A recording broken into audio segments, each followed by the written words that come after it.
When she cites the loss of more than 100 manufacturing jobs per day, she's doing something important politically and economically. She's shifting the debate from promises about the future to accountability in the present.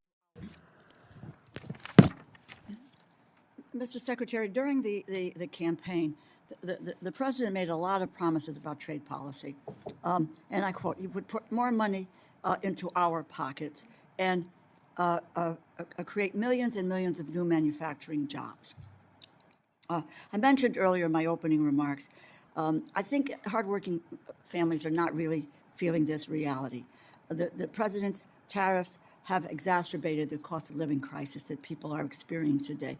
I know the president says it's not an affordability crisis, that's a hoax, but talk to working Americans every day. They are living paycheck to paycheck. It's tough. And American families now have paid more than $1,700 each in tariff costs last year. And so things are now worse because of the president's war of choice with Iran, and we see the price of gasoline going up.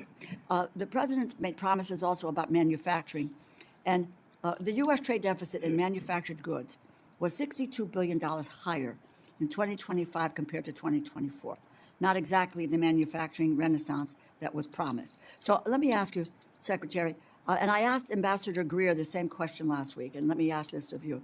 Do you know how many manufacturing jobs the United States lost per day last year, the first year of President Trump's second term? I don't know that statistic. Okay, well, one way or the other. Let me just say, this is according to the Bureau of Labor Statistics data. U.S. manufacturing lost more than 100 jobs per day from February 2025 to February 2026. That's more than 88,000 jobs in total. It's not a trade policy that delivers for working people.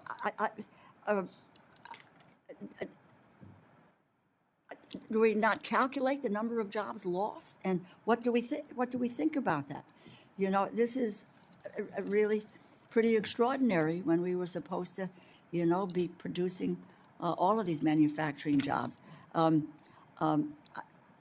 would just say that the other thing with the Bureau of Labor Statistics, according to them, on net there was an increase of over 500,000 manufacturing jobs under the Biden administration.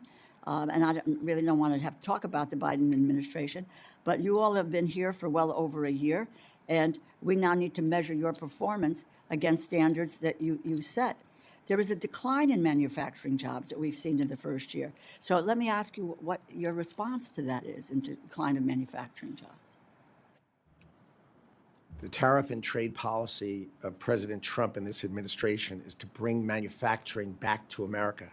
But as Representative Ming points out, when we were up in Micron, we broke ground on a $100 billion plant that's going to have 40,000 construction jobs. TSMC in Arizona, again, 40,000 construction jobs. I broke ground in Ohio, 25,000 construction jobs. So the manufacturing is going to start in 2 or 3 years when these factories come online, but construction, bringing this back, 400 billion in pharmaceuticals, 200 billion in autos. These are huge historic numbers. Let me reclaim my time for a moment, Mr. Secretary, because I know, but you can't even tell us how many jobs we've lost. So I don't know about what we're seeing in the future. But you this is a good a segue for me, what you're doing. Your budget suggests that this committee, and in your budget request, you abandon the programs, do the work of trying to promote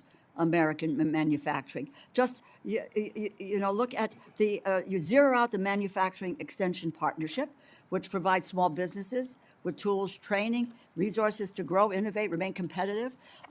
You also you eliminate the Economic Development Administration grants, supporting workforce development, innovation, entrepreneurship.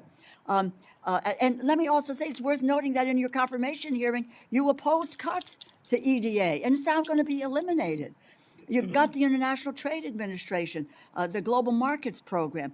How do you propose that small businesses to survive and thrive if you're not going to give them the tools that they need to be able to perform, to support development, to support workforce development?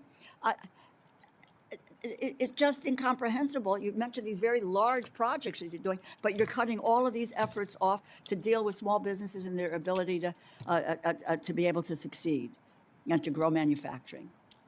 Comment? What's the matter? Mr. Delauro, thank you. The time, I just wanted to ask whether you wanted me to Why don't you respond just or try move to on. answer it? It's up The to you. chairman will. Why don't you try to answer the question, Mr. Secretary? Time of the gentlelady. On the other side, Howard Lutnick is making a classic long-term investment argument. His position is that large-scale project semiconductor plants, auto manufacturing hubs, pharmaceutical investments take years to materialize.